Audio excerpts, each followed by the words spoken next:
Ahora bien, ¿bajo qué condiciones nosotros como equipo de salud debemos sospechar que un paciente tiene un posible ACV? Cualquier paciente que consulte con un déficit neurológico focal agudo tiene un ACV hasta que se demuestre lo contrario. Evidentemente hay muchos y muy buenos diagnósticos diferenciales que tenemos que tener en cuenta, se conocen como imitadores del ACV o stroke mimics, pero nuestro enfoque para ese paciente tiene que ser que tiene un ACV hasta que se demuestre lo contrario. ¿Por qué? Porque el tiempo es cerebro.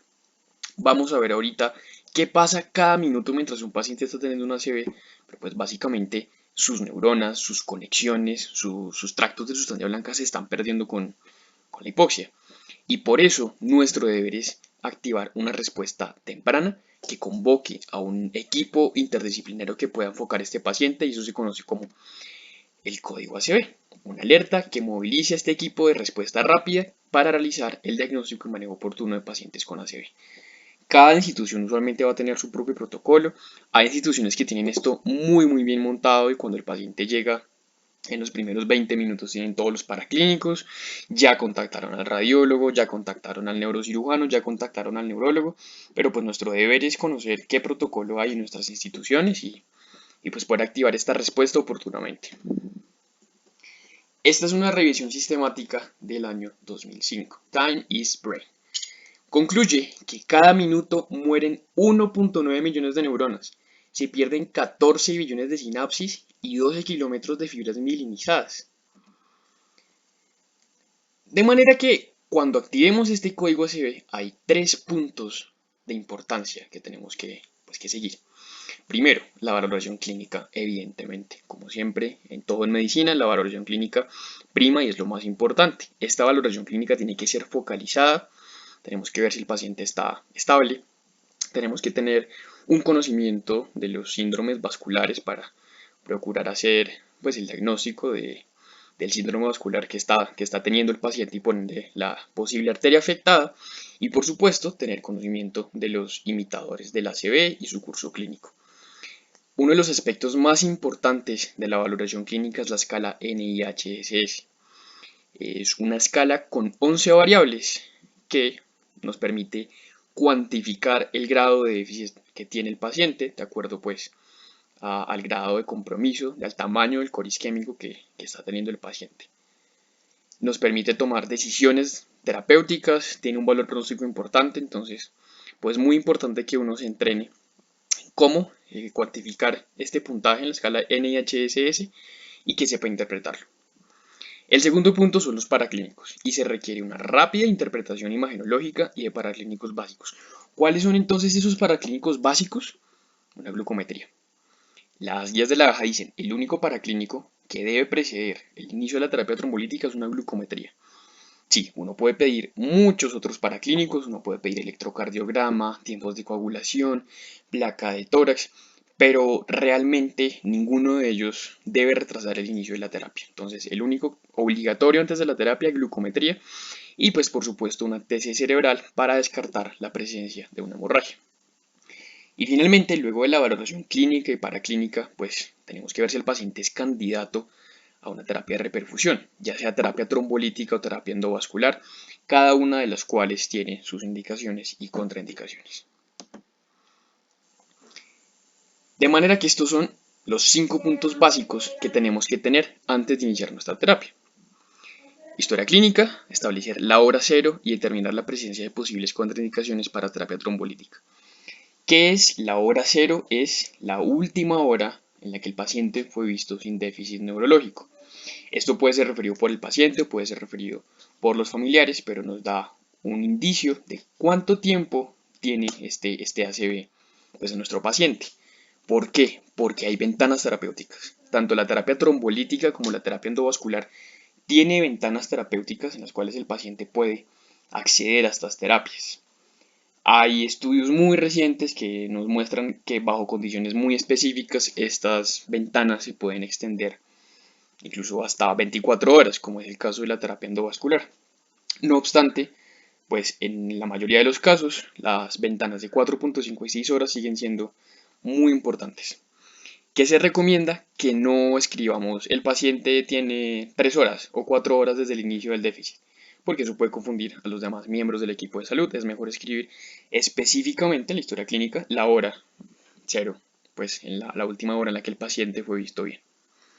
Y posibles contraindicaciones para terapia trombolítica, vamos a abordarlas más adelante, pero en general, por ejemplo, que el paciente haya tenido cualquier sangrado a lo largo de su vida, que haya tenido una neurocirugía en las últimas 3 horas, que esté con trombocitopenia, que esté con sangrado activo, ese tipo de cosas que podemos pues, determinar mediante un enfoque clínico nos sirven para valorar la posibilidad de que el paciente sea o no sea candidato a nuestras terapias de reperfusión.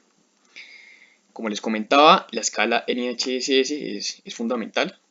Inicialmente se desarrolló con propósitos de investigación, pero actualmente está validada para tomar decisiones clínicas. Puede ser realizada, cuantificada por casi cualquier miembro del equipo de salud, así que es muy importante. Glucometría, único paraclínico obligatorio que tiene que preceder a nuestra terapia trombolítica. Y la presión arterial, porque una presión arterial por encima de 185-110 también es una contraindicación para iniciar la terapia trombolítica, y si nuestro paciente está con estas cifras tensionales, pues es nuestro deber iniciar tratamiento farmacológico para disminuir su presión arterial. Finalmente, como quinto punto, una TC simple de cráneo. Hay muchas modalidades neuroimagenológicas que podemos solicitar en estos pacientes, cada vez hay mejores imágenes. No obstante, la única imagen que uno debería pedir para poder iniciar terapia trombolítica es una TC. La solicitud de una resonancia magnética o una angiografía o imágenes de perfusión, ninguna de esas cosas debería retrasar el inicio de la trombólisis intravenosa, porque solo se solicita una TC para descartar la presencia de una hemorragia. En cualquier caso, en la siguiente sección vamos a abordar mucho mejor toda la parte de neuroimagenología en ACV. Como les comentaba, el enfoque de la historia clínica tiene que ser establecer la hora cero, tener en cuenta la evolución de la patología. En el caso de la ACV es una instauración aguda y que alcanza su máximo déficit desde el principio. Y por supuesto, pues tener en cuenta los antecedentes para encontrar factores de riesgo tradicionales para tener una ACV, como diabetes, hipertensión, fibrilación auricular, enfermedad renal crónica, y también tener en cuenta las posibles contraindicaciones para iniciar nuestra terapia trombolítica. Estas son las contraindicaciones que propone las guías de la actualización del 2019 para el inicio de trombólisis. Entonces, por ejemplo, que haya tenido un trauma craneoencefálico severo en los últimos 3 meses, que haya tenido un ataque cerebrovascular isquémico en los últimos 3 meses, que alguna vez en su vida haya tenido una hemorragia intracerebral, que tenga una neoplasia intraaxial, que tenga un sangrado activo, que tenga una presión arterial por encima de 185-110, que tenga trombocitopenia, que tenga alterados los tiempos de coagulación, evidentemente que la TC muestre una hemorragia, o que el grado de compromiso de la isquemia, del infarto, sea ya demasiado grande. ¿Cuál es el objetivo de tener en cuenta estas contraindicaciones? Procurar evitar una de las complicaciones de la terapia trombolítica, que es la transformación hemorrágica. No queremos que, debido a nuestra terapia, pues se facilite que nuestro ACV isquémico se convierta en una hemorragia y eso empeore el pronóstico de nuestro paciente. En la valoración inicial tenemos que determinar si el paciente está estable bajo la estructura básica de ABCD: vía aérea, respiración, circulación, déficit neurológico. Si el paciente tiene alguna indicación de vía aérea avanzada, pues hay que hacerlo. Usualmente pacientes con una alteración del estado de conciencia, un grado profundo de alteración del estado de conciencia, pues necesita que les aseguremos la vía aérea. Tenemos que mantener la saturación del paciente por encima del 94%, tenemos que mantener la presión arterial por debajo de 180-110 y finalmente tenemos que realizar nuestra valoración clínica mediante la escala NIH-SS. ¿Qué es esta escala entonces? Es una valoración cuantitativa del déficit causado por el ACV. Es una escala con 11 variables o características clínicas, va de 0 a 42 puntos. Es decir, 0 es el paciente que no tiene ni un solo déficit o focalización neurológica, y el paciente con 42 puntos pues tendría todas las variables en su máximo grado de déficit.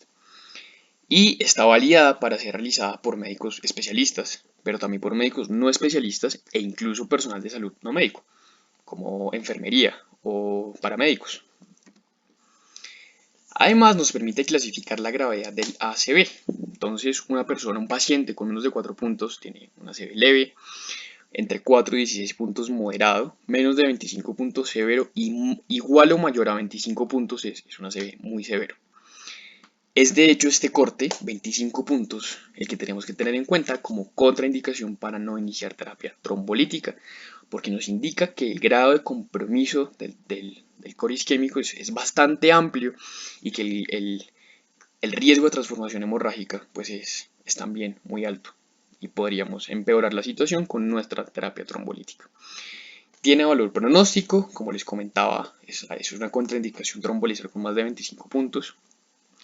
Además, también funciona como escala de valoración para iniciar terapia endovascular. Se necesita que sean más de 6 puntos y está especialmente validada para la arteria cerebral media izquierda. Eso genera una serie de limitaciones porque no puntúa bien para la derecha y no puntúa bien para el territorio vertebrovascular. Entonces, un paciente que tenga un infarto importante del hemisferio derecho o que tenga alguna alteración del territorio vertebrovascular podría puntuar muy bajo y aún así tener un importante compromiso. Esta es la escala. Entonces, por ejemplo, valora el nivel de conciencia. Si el paciente está alerta, tendría 0 puntos. Si está somnoliento, tendría 1 punto. Si está obnubilado, tendría 2. Y si está en coma, tendría 3. Entonces, supongamos que el paciente llega en coma, ya tiene 3 puntos. Luego, la orientación. Se le hacen las 3 preguntas. Se le hacen estas 2 preguntas. ¿En qué mes estamos? ¿Qué edad tiene usted? Si el paciente no puede responder ni una sola pregunta correcta, ya tendría 2 puntos. Se mira la mirada conjugada, se mira los campos visuales, se mira la fuerza, se mira la orientación derecha-izquierda y lo que uno hace es ir sumando y sumando puntos para determinar el puntaje total. Luego de nuestra valoración clínica tenemos que solicitar paraclínicos. Entonces, ¿qué paraclínicos recomienda la guía de la AJA? Podemos solicitar una TC de cráneo simple, podemos solicitar una glucometría, podemos solicitar un electrocardiograma, debido a que o bien puede ser la causa del ACV si el paciente está con un ritmo anormal como una fibrilación auricular, o bien el ACV podría estar causándome alteraciones electrocardiográficas. Como vimos previamente, el ACV tiene efectos sistémicos.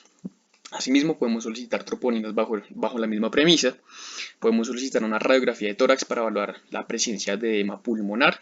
Podemos solicitar un conteo plaquetario o tiempos de coagulación. Esto de aquí es obligatorio. Esto de aquí es opcional y no debe retrasar el inicio de la terapia trombolítica. Si yo tengo los primeros dos, una TC sin sangrado y una glucometría normal mayor a 60, pues yo puedo iniciar ya mi terapia y mi paciente se va a beneficiar entre más temprano lo haga. Y hay muchas otras imágenes diagnósticas, muchas otras neuroimágenes que yo puedo solicitar para mi paciente. Puedo solicitar una angiografía por TC, perfusión por TC, puedo solicitar distintas secuencias de resonancia magnética nuclear. En ACV, pues muy importantes, difusión y FLAIR. Puedo solicitar también una angiografía por resonancia magnética o imágenes de perfusión por resonancia magnética. Todas estas imágenes me van a permitir evaluar mucho mejor el ACV, me van a permitir diferenciar, por ejemplo, en el caso de las imágenes de perfusión, el core isquémico y la zona de penumbra. Las angiografías son muy importantes para el inicio de terapia endovascular, son pues de hecho obligatorias, es obligatorio solicitar una angiografía antes de considerar pues la terapia endovascular, pero en general no las necesito para hacer trombólisis, que es mi primera línea de manejo. Para hacer trombólisis solo necesito mi TC y mi glucometría. Entonces, la toma de ninguno de estos paraclínicos debe retrasar el inicio de la terapia trombolítica. ¿Cómo es el enfoque entonces? Mi paciente consulta con un déficit neurológico focal agudo y yo sospecho un ACV. Yo activo mi código ACV y necesito hacer dos cosas: hacer mi valoración clínica focalizada e interpretar rápidamente mis paraclínicos básicos, que son estos dos, mi TC y mi glucometría. En la valoración clínica, ¿qué tengo que hacer? Determinar la hora cero, determinar la presencia de contraindicaciones para terapia trombolítica y calcular el NIHSS. Entonces, si la evolución es menor a 4.5 horas, no tiene contraindicaciones y tiene menos de 25 puntos en la escala NIHSS, Mi paciente es candidato a trombólisis. Estas son entonces las indicaciones de las guías del 2018 con su actualización del 2019 para terapia trombolítica. El diagnóstico de ACV. Recordar que este diagnóstico es clínico, yo lo estoy sospechando clínicamente, no lo estoy viendo en la TC porque en la TC no va a aparecer sino hasta dentro de un periodo de 6 horas y pues después de eso el paciente ya no sería candidato a trombólisis, entonces es un diagnóstico clínico. Que el inicio de los síntomas sea menor a 4.5 horas, nuestra ventana terapéutica actual para trombólisis, que sea mayor de 18 años y hay un caso muy específico que es el ACV del despertar, donde tomamos decisiones basadas en los resultados de la diferencia entre imágenes de difusión y pues los hallazgos de FLAIR. Eso lo vamos a ver más adelante cuando veamos la sección de neuroimágenes. Antes de terminar esta parte de la valoración clínica y el código ACV, recordar los imitadores de la ACV o los stroke mimics, por ejemplo, crisis epilépticas, migraña con aura, alteraciones metabólicas como hiperglicemia, encefalopatía hepática, encefalopatía de Wernicke, que el paciente tenga una infección, un absceso cerebral, una encefalitis, lesiones neoplásicas o otras lesiones vasculares, como por ejemplo encefalopatía hipertensiva, PRES o el síndrome de vasoconstricción cerebral reversible. Y como último aspecto de esta sección del código ACV y la evaluación clínica, recordar el concepto de AIT, un ataque isquémico transitorio. Tradicionalmente entendíamos un AIT como un déficit neurológico atribuible a etiología vascular que resolvía las primeras 24 horas. No obstante, la evidencia mostró que más o menos del 30 al 50% de los pacientes que eran diagnosticados con AIT, pues cuando se les hacía la evaluación neuroimagenológica tenían un infarto establecido. Se veía en la difusión una lesión isquémica, como en este caso, pues una lesión isquémica en la secuencia de difusión en el hemisferio derecho, y pues eso no es un AIT, eso es un infarto, pese a que resolvía los síntomas en las primeras 24 horas. Es por esto que actualmente el concepto de AIT se basa en un concepto más patológico tisular. Si el paciente tiene su infarto en difusión, eso no es un AIT, es un ACV. En el AIT pues sería que se le toma la difusión y no aparece la lesión isquémica, es decir, no alcanzó a consolidarse esta isquemia como un infarto en el tejido cerebral.